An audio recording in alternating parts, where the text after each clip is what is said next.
Fear that comes from ignorance, అంటే అజ్ఞానము బట్టి వచ్చే భయము. చూడండి, ఒకళ్ళు అన్నారు, when fear knocks the door open it with faith అంట.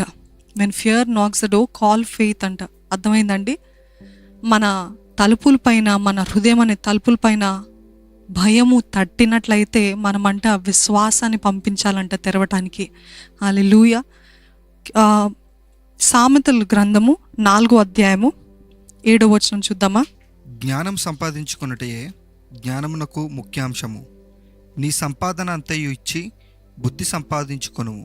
Yeah, getting wisdom is the most important of all అని వాక్యంలో తెలియజేయబడింది. The getting of wisdom. ఈరోజు మనకి జ్ఞానం అంటే మీరు ఏదో అనుకుంటున్నారేమో, కానీ ఇగ్నరెన్స్, భయము ఎందుకు కలుగుతుందంటే వాక్యము మనకి బాగా తెలియదు కాబట్టి. వాక్యము తెలిసిన రోజున మనకి భయం ఉండదండి. వాక్యంలో నాటబడినప్పుడు, వాక్యము మనలో గ్రాఫ్ట్ అయినప్పుడు భయము మనకు ఉండదు.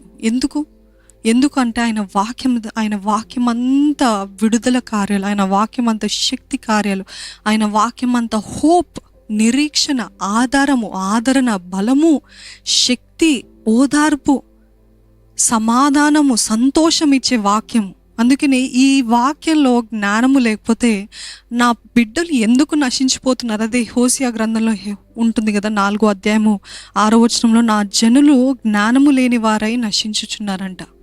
ఎట్లా నశించిపోతున్నారంటే జ్ఞానము లేక నశిస్తున్నారంట. ఈరోజు మనం అనుకుంటున్నాం జ్ఞానం అంటే ఏదో పెద్ద పదం అని.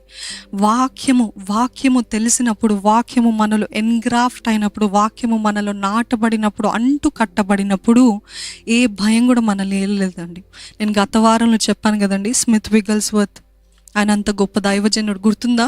ఆయన ఎగ్జాంపుల్, ఆయన ఎందుకు అంతగా he didn't fear when the evils, ఆయన చుట్టూ కూడా దురాత్మలు వచ్చి ఆయనను భయపెట్టాలని ప్రయత్నించినప్పుడు ఆయన కొంచెం కూడా కదలలేదు, మెదకలేదు. ఎందుకంటే ఆయన జ్ఞానంలో, ఆయన వాక్యంలో నాటబడ్డాడు కాబట్టి. When you have the word of God in you, మన జీవితంలో, మన హృదయంలో, మన తలంపుల్లో, మన మాటల్లో నిజంగా ఆయన వాక్యం ఉన్నట్లయితే ఏది కూడా మనల్ని భయపెట్టలేదు. ఈరోజు మీరు భయం ఎదుర్కొంటున్నారు కదా, వాక్యంతో జయించండి, వాక్యాన్ని చదవండి. దేవా నువ్వు నా తోడున్నావు, ఇందాక పాడంగా నీవు అదే రీతిగా ఇందాక విడిపించి వాడవులో కూడా తన రక్తము, తన విశ్వాసమే నాకు తన సత్యము నాకు డాలై ఉంది. ఏంటంట సత్యం అంటే ఏంటి? ఆయన వాక్యమే. ఆయన సత్యము, ఆయన వాక్యం మనకి డాలై ఉందంట. అంటే అగ్ని బాణాలు వేస్తున్నాడేమో, బాణాలు విసురుతున్నాడేమో, కానీ ఏంటది మనకి డాలై ఉంది? ఆయన వాక్యము, ఆయన సత్యము. You have to shield your mind with the word of God. మీ మనస్సుని, మీ తలంపుల్ని, మీ ఆలోచనని, మీ అన్నిటినీ కూడా ఒక డాల్లాగా పెట్టుకోవాలంటే ఏంటిది అంటే ఆయన వాక్యము. భయం వస్తుందా? భయము మనకి ఎదురుగా వస్తుందా? భయము అనే మాటలు మనకి వస్తున్నట్లయితే you have the shield of faith, the shield of the word of God, the truth of God, ఆయన సత్యము. అప్పుడు మీకు అనుమానాలు వస్తున్నాయా? ఆ డాలు ఏం చేస్తుంది అంటే అనుమానాలు ఎక్కడి నుండి అయితే వస్తున్నాయో అక్కడికి తిరిగి వెళ్ళిపోతాయి. మీకు సందేహాలు వస్తున్నాయా, భయాలు కలుగుతున్నాయా, ఆ డాల్ ఏం చేస్తుంది అంటే తిరిగి పంపించేస్తుంది. That is the word, that is the shield of faith. చూడండి, ఈ వాక్యంలో లేనంత వరకు మనల్ని భయం వెళ్తుంది. ఇప్పుడు చూడండి, మీరు కూడా చాలామంది ఈ వాక్యం వినంత వరకు ఎంతో ధైర్యం పొందుకుంటారు, ఎంతో శక్తిని పొందుకుంటారు. కానీ ఇది ముగించిన వెంటనే మరలా రేపు ఎగ్జామ్స్ అంట, రేపు రిజల్ట్స్ అంట, రేపు ఇదంట, రేపు అదంట, ఇంటర్వ్యూ అంటే భయము మనల్ని కమ్ముకుంటుంది కదా. ఇప్పటి వరకు విన్నదంతా ఎగిరిపోతుంది, పక్కనకి వెళ్ళిపోతుంది. వై ఈజ్ దట్ హ్యాపెనింగ్ అంటే ఎందుకు అని అంటే మనము వీ హ్యావ్ టు బి అంటు కట్టబడ్డాలి, crafted in the word of God. చూడండి, ఒక పువ్వుని ఒక హైబ్రిడ్ చేయాలంటే ఈ పువ్వుని ఆ పువ్వుని గ్రాఫ్ట్ చేస్తారు. అప్పుడు అది గ్రాఫ్ట్ చేసినప్పుడు you know hybrid fruit, hybrid flower ఏదో ఒకటి వస్తుంది. ఎందుకు అని అంటే అది అంటు కట్టబడ్డది కాబట్టి. ఈరోజు మనం కూడా ఆయన వాక్యము, మనము అంటు కట్టబడి ఉంటే ఏ అపవాది కూడా మనల్ని దాడి చేయలేడంట భయముతో. నేను చెప్పాను కదా, భయం అనేది కేవలం క్రియ కాదు, భయం అనేది ఆత్మ. It is a spirit. Call it as a spirit. మీరు ఎంకరేజ్ చేస్తున్నారా? Call him who he is. అపవాది భయము, భయము వాడి దగ్గర నుండే వస్తుంది, ఇంకెక్కడి నుండి రాదు. భయం అనేది వాడే మనకి పంపిస్తూ ఉంటాడు. ఆందోళన, అలజడి ఇవన్నీ కూడా ఆయన సమాధానానికి కర్తే కానీ అల్లరికి కర్త కాదు. ఆయన వాక్యం తెలియజేస్తుంది. అంటే భయానికి కర్త కాదు, ఆందోళనకి కర్త కాదు, తికమక్కకి కర్త కాదు, సమాధానానికి కర్తనే ఆయన. So when you entertain the fear, you are entertaining the spirit of fear. Many believers don't have the confidence because they don't know the word of God. నిజంగా ఆయన వాక్యం తెలిస్తే ప్రతి విశ్వాసి కూడా భయపడరండి. We don't have that confidence. We don't have that confidence. Knowledge of the word of God will keep you from fear. ఆయన వాక్య జ్ఞానం ఉన్నప్పుడంట అది మనల్ని భయం నుండి కాపాడుతుందంట. ఈరోజు ఎవరైనా వచ్చి నాకు కానీ లేకపోతే మీకు కానివ్వండి, మీరు ఫెయిలియర్, యువర్ అ ఫెయిలియర్ అని చెప్పారనుకోండి, లేకపోతే నాకు చెప్పారనుకోండి, నేను అనుకుంటాను అయ్యో నన్ను ఫెయిలియర్ అన్నారా, అయ్యో నన్ను ఇలాగ బాధ పెడతారా అని ఎంతగానో కృంగిపోయి ముడుచుకుని పోయి పక్కనికి వెళ్ళి ఏడ్చే రకంలో లేని, ఇప్పుడు ఏడ్చే స్థాయిలో లేను. ఎందుకంటే నాకు తెలుసు నేను దేవునిలో ఏమై ఉన్నాను.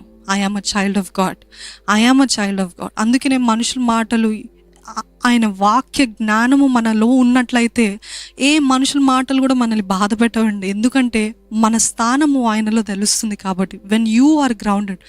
చాలామంది వచ్చి చెప్తూ ఉంటారు, ఏంటి తెలుసా, నీకు ఇది కాదు, నువ్వు your a failure, your useless, your this. Just say thank you, just say thank you. ఎందుకంటే ఆ కాన్ఫిడెన్స్ ఏంటి, I know who I am in God. దేవుల్లో నేను ఏమై ఉన్నానో నాకు తెలుసు. మనం వాళ్ళ ముందు చెప్పక్కర్లేదు, అవునండి ఓకేనండి అని చెప్పొచ్చు. కానీ తర్వాత మనలో మనం అంత మాట అన్నారా అని కృంగిపోయే రకం కాదండి. అంత మాట కాదు, దేవా నీలో నేను ఏమై ఉన్నానో నాకు తెలుసయ్యా, నేను నీ బిడ్డనయ్యా, నీ సొత్తునయ్యా. దేవుని వాక్య ప్రత్యక్షతలు బట్టి ధైర్యము, నిశ్చయత కలుగుతుంది. ఆమెన్, హల్లెలూయా. ఆయన the revolutions of his word will make you confident. ఆయన వాక్యమే మనల్ని ధైర్యవంతులుగా చేస్తుంది. ఆయన వాక్యం నిలిచి ఉంటేనే మనకి ధైర్యం కలుగుతుంది. అది పెద్ద పెద్ద వాక్యాలు కాదు, ఒక్క వాక్యం తీసుకొని దాన్ని ధ్యానించండి. భయం ఏలుతుందా, భయంకి గూర్చిన వాక్యాన్ని తీసుకొని దానే ధ్యానించండి. అది ధ్యానించే కొలది మీలో ఎంత బలము, మీలో ఎంత శక్తి ఆయన అనుగ్రహిస్తాడో మీరే చూస్తారు. ఈరోజు ఎవరైనా వచ్చి ఇంకా నీ సమయం అయిపోయింది, నువ్వు ఇంకా ఫెయిలియర్, ఇంకా నువ్వు జీవితంలో ఏం సాధించలేవు, నువ్వు దిక్కులేని చావు చస్తావు, నీ బిడ్డలేంటి అలాగా అన్యాయంగా ప్రవర్తిస్తున్నారు, నీ బిడ్డలేంటి అంత భయంకరంగా ఉన్నారు అని ఈ విధంగా మాటలు మాట్లాడుతున్నప్పుడు you know what you should say, I know who I am in Christ. నాకు తెలుసు. Because it's too late. ఒకవేళ దేవుని వాక్యంలో లేకుండా, దేవుని వాక్యం ప్రత్యక్షతలు మనకు లేకపోతే మనమందరం కూడా కృంగిపోయి ఉండేవాళ్ళం, మనమందరం కూడా ముడుచుకుని పోయి ఉండేవాళ్ళం. ఒకవేళ నాకే ఈ రోజు వచ్చి చెప్పారనుకోండి, ఇంకా అయిపోయింది ఈ సమయం, ఇంకా యు ఆర్ యూజ్లెస్ అని ఎవరైనా వచ్చి నాకు ఈ రోజు చెప్పినట్లయితే I would just say one thing, it's too late. నేను దేవుళ్ళు ఏమున్నానో నాకు బాగా తెలుసు. I understand who I am in Christ. దేవుల్లో నేను ఏమై ఉన్నా నాకు బాగా తెలుసు అని నేను ధైర్యంగా, నిశ్చయంగా చెప్తాను. ఎందుకు అని అంటే ఆయన వాక్య ధ్యానం బట్టి కలిగిన నిశ్చయత, ధైర్యము, ద కాన్ఫిడెన్స్. సో మనుషుల మాట అంటే ఇంకా మనుషులు ఏదో అంటున్నారని నేను కృంగిపోయి ముడుచుకుని పోయే స్థితిలో లేను. అదే రీతిగా అందరూ విశ్వాసులు ఉండాలని దేవుడు ఆశపడుతున్నాడు.